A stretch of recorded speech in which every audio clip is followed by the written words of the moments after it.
Si Ecos fuese una ciudad y no un podcast, lo que se habla en la calle, en los boliches, en los grupos de amigos, tendría otro peso. Porque al igual que las vacas que tienen un chip que garantiza su trazabilidad, cada frase vendría acompañada por su origen y su derrotero hasta llegar al habla popular. Sea el grito desaforado de una niña,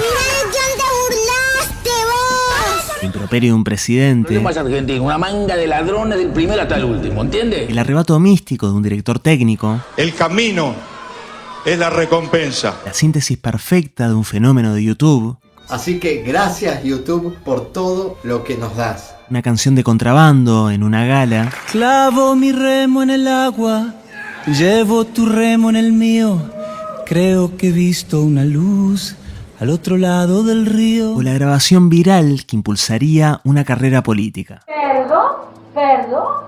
En Ecos, la historia de las frases que resuenan en la memoria auditiva de los uruguayos, Sebastián Moreira, Conrado Hornos y Felipe Fernández echan mano a entrevistas, viejos cuplés, videos de la Deep Web uruguaya o el viejo recurso de un amigo que conoce a otro amigo que conoce al protagonista para construir las pequeñas memorias de un país donde el archivo siempre brilla por su ausencia.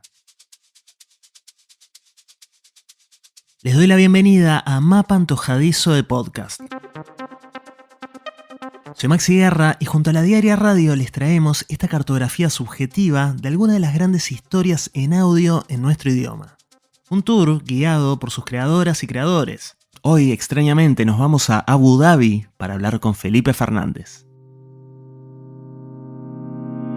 Hola, mi nombre es Felipe Fernández y junto a Sebastián Moreira y Conrado Hornos llevamos adelante el podcast Ecos, historia de las frases que resuenan en la memoria de los uruguayos, y les hablo desde Abu Dhabi, desde la isla de Al Rim, enfrente del Central Park de Al Rim, donde a esta hora, 10:30 de la noche, todavía siguen prendidas las luces y los niños y adolescentes juegan al básquetbol y al fútbol en los 29-30 grados que tiene este 17 de octubre en Abu Dhabi.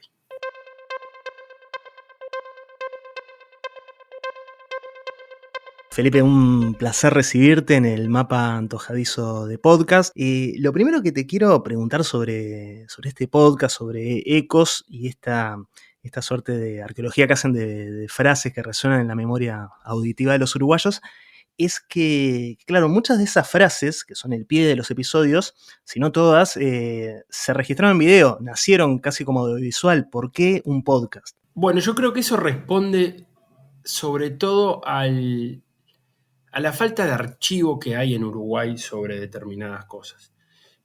El podcast, igual, en su idea original tiene un contacto con la imagen porque la primera idea que tira Sebastián Moreira es la de hacer la famosa frase, la famosa lugar común de una foto vale más que 1000 palabras. La primera idea de Sebastián fue, bueno, agarremos fotos icónicas y digamos 1000 palabras sobre esa foto icónica.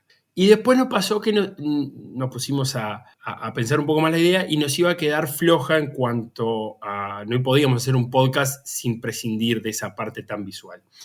Y cuando nos fuimos a las frases que resuenan en la memoria de los uruguayos, terminó por definirse por lo accesible que podía estar ese archivo. Y ese archivo pasa a ser lo que está en imagen porque es lo que se consigue en YouTube, que está subido, porque nos ha pasado en otras ocasiones, para otro trabajo, para otros podcasts, de querer rastrear algún archivo que solamente está en radio y toparnos con muchas veces de que las radios no tienen muy bien ordenado su propio archivo o dónde poder ir a buscarlo, o que todo lo que no esté subido a internet y que implica búsqueda en los canales también involucraba como que mover mucha gente. Y entonces terminó definiendo qué frases íbamos a usar, más allá de una lista extensa que tenemos y que tenemos la esperanza de todavía poder seguir trabajando, la posibilidad de encontrarlas. Y para eso y por eso quiero decir es que están relacionadas con lo audiovisual, porque eran accesibles a poder encontrarlas y a poder trabajarlas directamente, en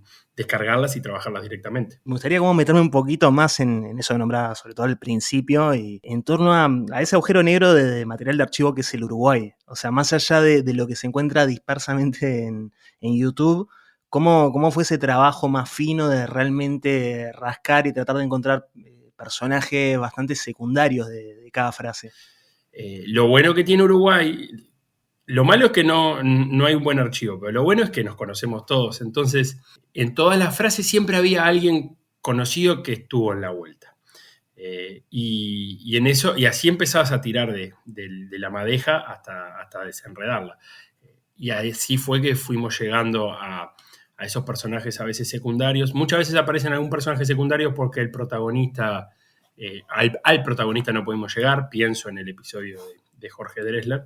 Pero en otros nos hemos encontrado con una generosidad muy grande. En el episodio de Jorge Valle, cuando dimos con el periodista argentino que lo había entrevistado, fue muy generoso en contarnos con detalles todo lo que queríamos saber. O en el episodio dedicado a YouTube, a Tiranos Temblad, también Agustín Ferrando, muy generoso en ponerse a disposición enseguida para el podcast. Aparte, muchas veces en nuestra manera de trabajar por lo menos hacemos una primera entrevista que tratamos de que sea lo más única posible, pero luego el guión te va llevando a que capaz que precisás de ese entrevistado, precisás algo bien puntual y volvimos a recurrir a esos entrevistados y también a disposición a mandarnos un audio para poder completar el guión como lo fuimos imaginando.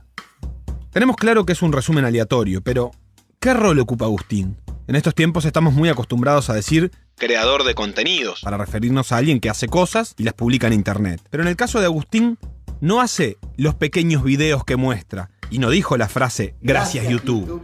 Sin embargo, es claro que es él el que le dio relevancia, el que permitió que trascendiera por la manera de presentarlo. Entonces, ¿quién es el creador?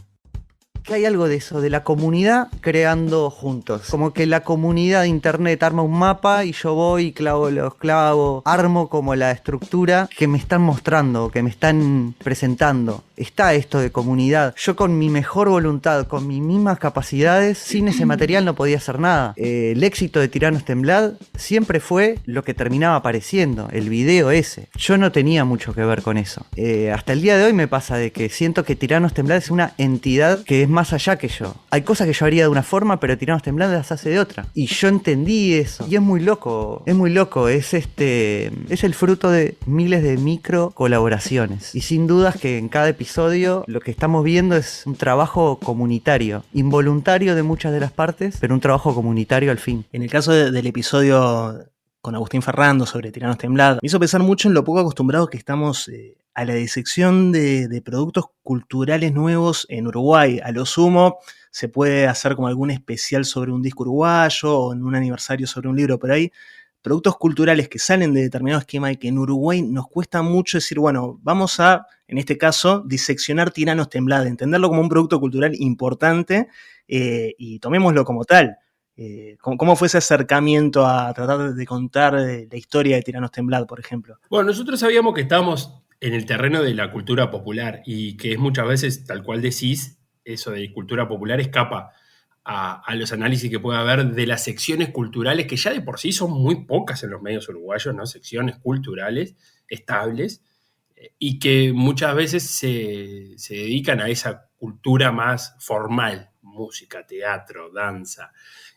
Y en la cultura popular le va por un costado y no parece ser digno de análisis, salvo en algunas cuestiones académicas, porque Tiranos Temblad aparece en las cátedras de comunicación de las carreras, aparece. En el caso de Tiranos Temblad, nos pasó que lo que nos maravillaba era cómo formó a una generación de uruguayos y de argentinos, porque es muy popular en Argentina Tiranos Temblad,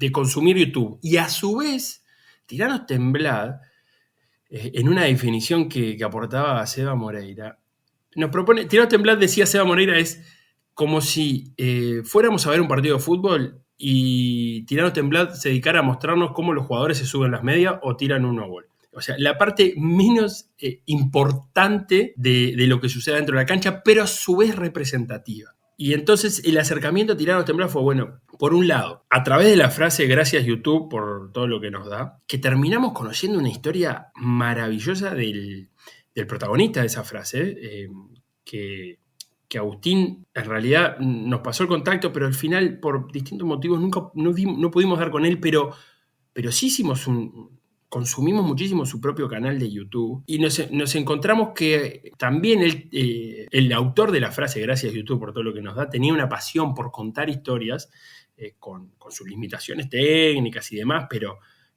era un señor que se moría por contar cosas y descubrimos un mundo ahí y lo que tenemos con este grupo, con Sebastián y con Conrado, es que cuando agarramos algo nos sumergimos, hacemos una cosa que el chat de WhatsApp explota porque nos empezamos a meter de lleno, pero de lleno de verdad.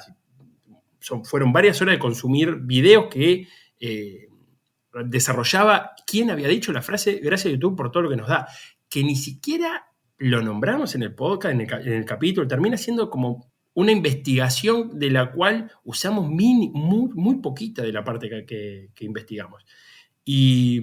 Y bueno, nada, dimos con la entrevista con Agustín y tal cual lo que decís vos, y voy a retomar eso, el Uruguay es tan chico que resulta que Agustín, sin saberlo, esto nosotros nos enteramos en el momento de la entrevista, Agustín Ferrando había estado el día del casting de la niña que luego en televisión termina diciendo "¡Mira, ya te burlaste vos!". En 2006, Canal 4 estaba realizando una campaña de festejo con testimonios de su audiencia y para eso puso una cabina con una cámara y una persona en lugares estratégicos. La campaña consistía en lo siguiente. Primero era construir una cabina que tenía unas características especiales. El que habla es Agustín Ferrando. Ellos le hablaban a cámara, pero en realidad me estaban viendo a mí. Ellos entraban en una cabina en la que había una cara, que era yo, que les hablaba. Y ellos me contestaban. Es realizador audiovisual y es creador y director de, por ejemplo,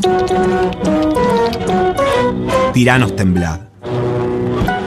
Le contestaban a una pantalla, pero estaban mirando directamente una cámara. Entonces eso genera un efecto que es muy interesante, que es que la gente te está mirando a los ojos. Como espectador, vos ves que te está mirando a los ojos. Por esas casualidades hermosas que tiene la vida, Agustín era quien estaba en aquella cabina a la que fue Romina al final de una tarde de 2006. Y fue él quien habló con ella. Quien le hizo el casting a esa niña fue Agustín Ferrando, y cuando le comentamos el proyecto le dijimos, bueno, estamos trabajando esta frase, ya las terminamos, vamos a ir por estas dos. En un momento le decimos, mira Barney, y me dice, yo le hice el casting a la niña. Entonces, de un capítulo terminó también derivando en otro por esta pequeñez del Uruguay y de que todos nos conocemos. A mí lo que me despertó ese episodio, el de mirá de quién te burlaste, Barney, es como esa doble condición que tiene el meme, que no necesita ningún tipo de contexto, pero que a su vez me fascina el buscar el contexto. Hay una página, por ejemplo, que me gusta mucho, se llama Know Your Meme, conoce tu meme, donde se rastrea, por ejemplo,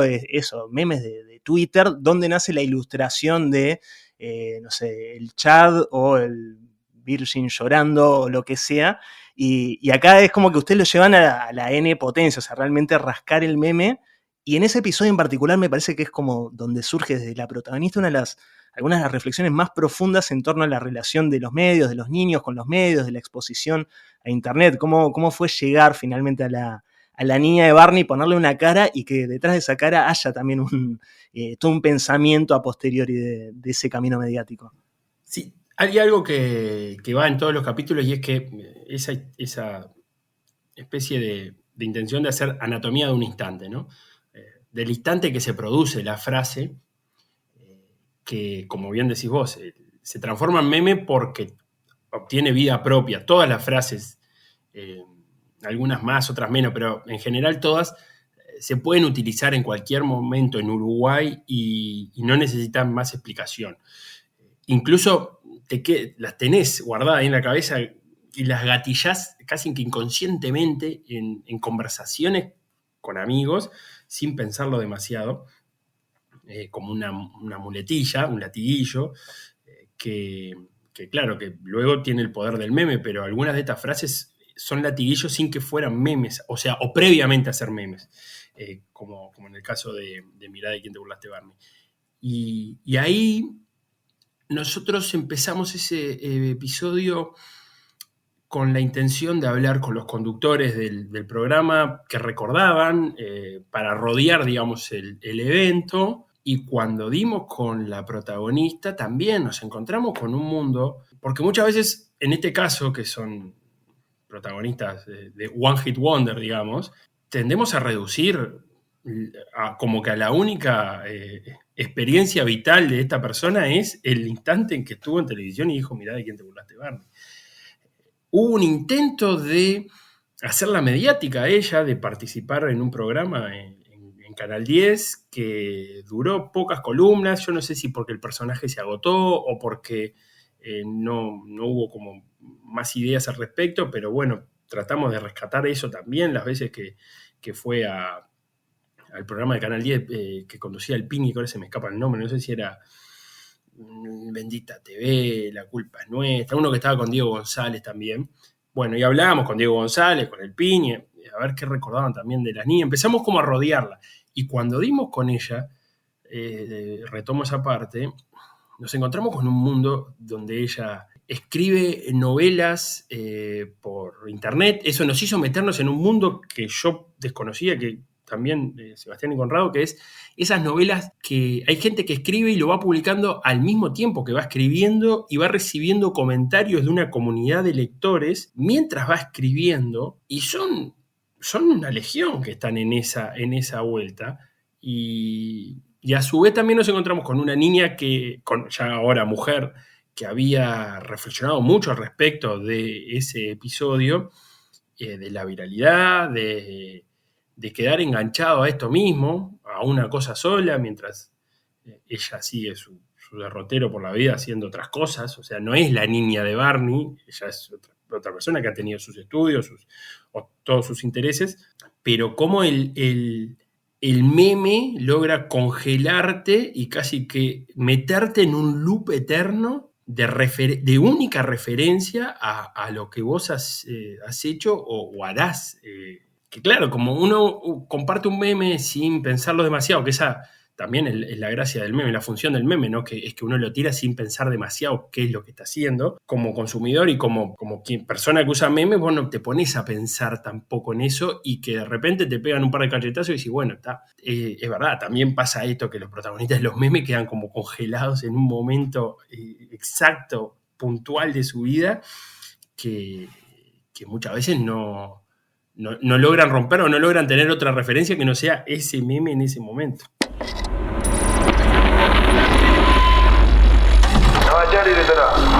Soy muy clara, es muy clara, te contesto lo que quieras. No te vas a hacer, yo soy una excepción.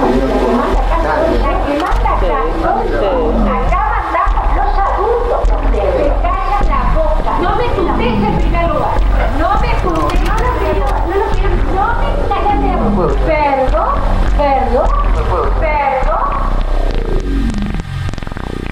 Punto. No estoy hablando contigo.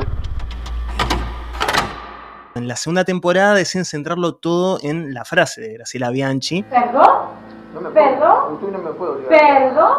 Y darle 6 episodios solo a esa frase. ¿Qué identificaron en esa frase y en la trayectoria a posteriori de la frase que mereciera el salto a ser protagonista absoluta? Eso lo dio la construcción del guión. Ese capítulo empezó siendo un capítulo que tenía algún trabajo de archivo sobre reconstruir la línea temporal de Bianchi, de consultar especialistas al respecto de Graciela Bianchi y su carrera política en ese momento y después. Por eso contamos con la palabra de Chaschetti, por ejemplo. Y después dimos con Pablo Álvarez, que fue quien publicó ese video en su Facebook e hizo crecer exponencialmente la difusión. Estamos hablando quizás del primer viral uruguayo propiamente dicho, que salió o sea, que no salió de la televisión, sino que salió de algo filmado. Y cuando teníamos todo eso, que ya era contundente, ya era mucho, y estamos hablando de un capítulo bastante largo, y teníamos quizás dividirlo en dos por lo largo, porque los testimonios que habíamos conseguido estaban buenos. Después que teníamos todo eso armado, apareció la oportunidad de hablar con la protagonista que había filmado el video. Entonces, ya teníamos todo eso y se suma algo que era ineludible, que pensamos que no lo íbamos a conseguir y lo terminamos consiguiendo. Entonces, cuando le entrevistamos a la protagonista, a quien filmó, nos dimos cuenta que teníamos tanto material que hacerlo en 2 episodios largos nos parecía demasiado. Entonces dijimos, bueno, hagamos una temporada centrada en esto con episodios cortos, contundentes, o por lo menos en la búsqueda de la contundencia, para poder utilizar todo el contexto que ya habíamos conseguido, pero además agregarle algo que hasta ahora nunca se había escuchado, que era la versión de la persona que grabó a Graciela Bianchi. En esa reunión, digo, para los que no saben de quién estamos hablando, era una reunión de la directora de un liceo con alumnos,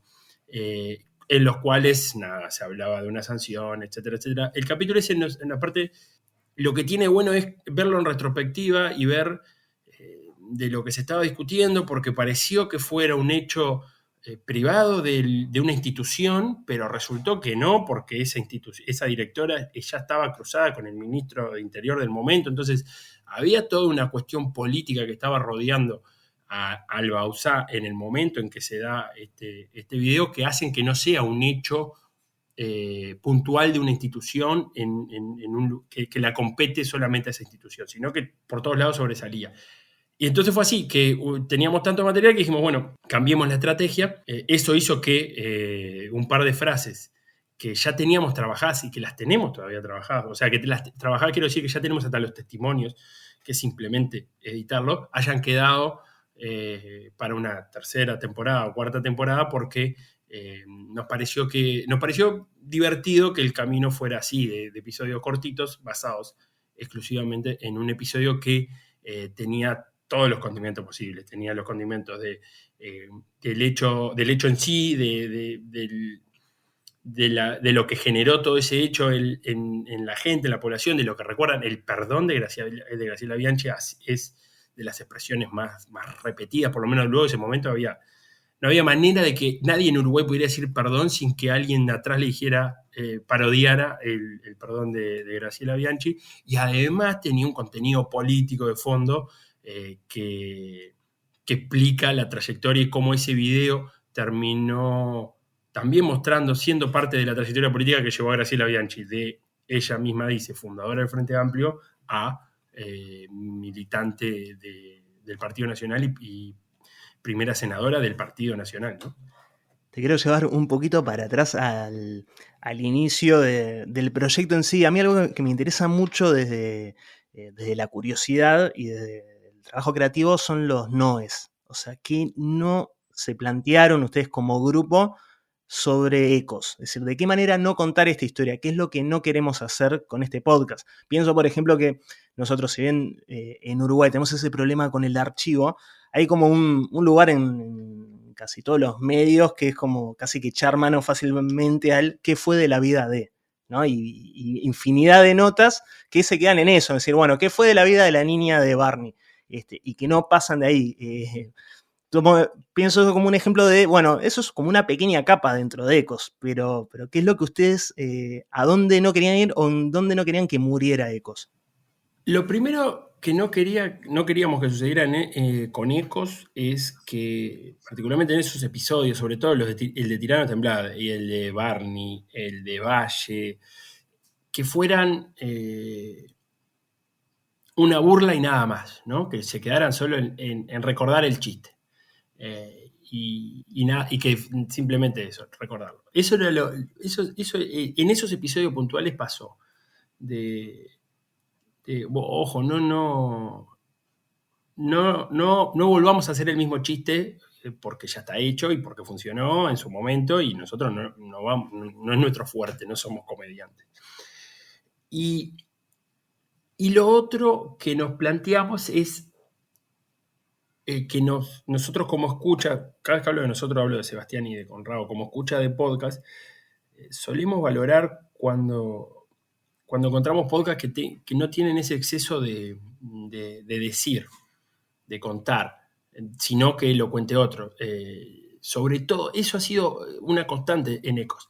Si nosotros podíamos encontrar una persona que nos dijera lo mismo que íbamos a decir nosotros en el guión, era mucho mejor. O sea, nosotros dábamos pases. Cuanto menos pudiéramos intervenir como locutores, como contadores, era mucho mejor para nosotros.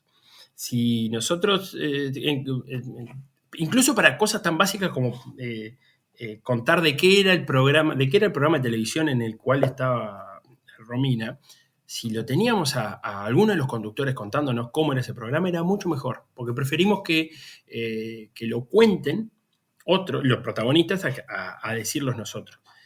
Eso fue una línea. Cuando algún episodio quedaba como demasiado contado, o sea, demasiado narrado, nosotros narrando una cosa, enseguida saltaba alguna alarma interna en el grupo de decir, bueno, acá está faltando algo que quiebra. Por ejemplo, el de Dressler, que es el que más nos costó conseguir, porque fuimos por Dressler y no lo logramos, aunque intercambiamos mail con su productor o su encargada de prensa, sí dimos con el productor de la canción, que eso ya nos parecía un hallazgo interesante, de la canción de Clavo mi remo en el agua, de Rema, perdón. Pero ese episodio nos estaba quedando un poco rengo porque solamente teníamos eso. Entonces, en ese episodio rompemos un poquito y jugamos nosotros con algunas otras cosas y traemos a Christian Font, que tenía un personaje famoso en la radio por dedicarse al cine, donde la gente llamaba, contaba escenas que recordaban de una película pero no recordaban el nombre. Entonces él, como Dr. Font, pedía que le cuenten las escenas y él, con su sapiencia y una buena maestría para buscar en internet, te decía a qué película te referías y te sacaba esa espinita. Y bueno, lo tuvimos que traer para este episodio porque hubo que rodear de otras maneras y fue el más, de todos te diría que fue el más narrado. Y entonces ahí a Seba se le ocurre hacer una descripción exacta de los 15 segundos que pasan entre que Dressler se levanta de la silla y llega al escenario. Como que echamos manos de algunos recursos para justamente, si vamos a contar lo que sucedió y lo vamos a contar nosotros, por lo menos hagámoslo de una manera que nos divierta. En los otros, ya te digo, si tengo que decir algo, un no es, no seamos nosotros contando una historia, sino que tratar de hacerla coral y que se cuente esa historia a través de la mayor cantidad de voces que podamos. Bien. Y para cerrar, Felipe, vos decías que ya tienen como un listado de frases, incluso algunas ya trabajadas como episodio para volver a la cancha, pero ¿cuál fue la última frase de los medios, de la política, o lo que sea, que sientas que puede convertirse en un episodio de Ecos o que directamente puede convertirse ya en frase fundamental de la memoria auditiva de los uruguayos?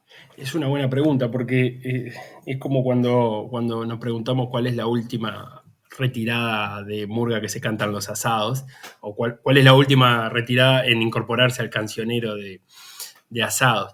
Nosotros nos quedamos con yo tengo muchas ganas de hacer, matemáticamente tenemos chance, porque esa es una frase identitaria del uruguayo, con un montón de leyenda arriba, incluso por los propios protagonistas, porque es una frase que me parece a mí que hay algo de apropiación cultural del periodista, del conductor, que dice que esa frase fue dicha por primera vez en su programa, y buscamos un poquito y nos dimos cuenta que las fechas no cierran. Entonces hay mucho de leyenda urbana, hay mucho de construcción de una frase que capaz que fue dicha antes, pero además sobre todo es identitaria del Uruguay. Si hay algo que nos ha caracterizado a Uruguay durante muchísimos años, es el matemáticamente tenemos chance. Esa, sin duda. Capaz que una de las últimas, ahora que pienso, es La gente quiere vivir, de Sonsol, que también la tenemos en agenda, que fue en pandemia y que puede llegar a ser un buen resumen de cómo se vivió la pandemia en Uruguay. Yo creo que iría por ahí, y seguramente me estoy olvidando de algunas otras, pero yo creo que esas son frases que si vos las decís y no decís más nada, la gente las ubica perfectamente. Pues esa es la condición que nos hemos marcado de trabajar. Bueno, otra de las que tenemos en Gateras va a trabajar es Peñarol Inteligencia. Esto es para vos, Palma. Peñarol, Inteligencia, arriba Peñarol. Es una frase que se transformó en meme. Y de los memes más compartidos en varios de los grupos de WhatsApp de los uruguayos. Incluso es una frase que es interesantísima porque arranca como simplemente limitada al deporte, y en un momento cualquiera que tuviera más o menos una idea más o menos inteligente o resolviera alguna cuestión de la vida cotidiana de manera más o menos inteligente, ya era Peñarol Inteligencia. Y bueno, esas son las que tenemos como por lo menos en gateras, con algunas de ellas muy trabajadas, otras más o menos, pero que se han incorporado al decir de los uruguayos. Es que, bueno, creo que Peñarol Inteligencia es un buen ejemplo de cómo se da la vuelta en esto que te contaba, que te preguntaba al principio, de que en realidad muchas de estas frases, o la mayoría, vienen de registros audiovisuales, ¿no? Peñarol Inteligencia en este caso fue un informe de televisión, no me acuerdo de Subrayado o de cuál informativo, y terminó convirtiéndose en un artefacto que puede funcionar solo como, no sé, sticker de WhatsApp, o sea, solo ver la imagen del hincha y el gesto ya remite a eso, pero es una perfecta frase de audio. O sea, decís Peñarol Inteligencia y ya podés prescindir absolutamente de la imagen, porque la idea es clara y va más allá de Peñarol o de lo que sea, y es lo que lo convierte en una frase perfecta para el imaginario colectivo. Totalmente. Es tal cual lo que decís, funciona solamente con audio, es el remate para un montón de situaciones muy, muy variopintas, es cierre, muchas veces es cierre de conversación. O sea, con eso alguien dice Peñarol Inteligencia y ya está, se cierra la conversación ahí porque se entiende que no hay mucho más para agregar. Y cumple también esa función de ser muy, muy, muy pura en el momento que se dice. Al hincha que había sacado la entrada socio espectacular en ese momento porque le salía más barata para ver, creo que era un Peñarol Liverpool, y si te hacías socio espectacular podías sacar la entrada porque Palma había puesto la entrada a un precio exorbitante para los hinchas de Peñarol, entonces él se hace socio de socio espectacular para sacar la entrada, entonces dice Peñarol Inteligencia. Y después creo que, no sé si incluso Marcelo Scaglia, ese periodista que le hace la nota, no sé si incluso no le pregunta algo más, y él no sé si dice algo como, bueno, capaz que puedo llevar a mi madre a ver al cine, una cosa así. Por 2.20 ya estoy ahí, Palma. Se guarda 8 gambas para regalarle a la vieja el domingo un regalito y vemos a Peñarol, sentado en la Olímpica. Esto es para vos, Palma. Peñarol, Inteligencia, arriba Peñarol.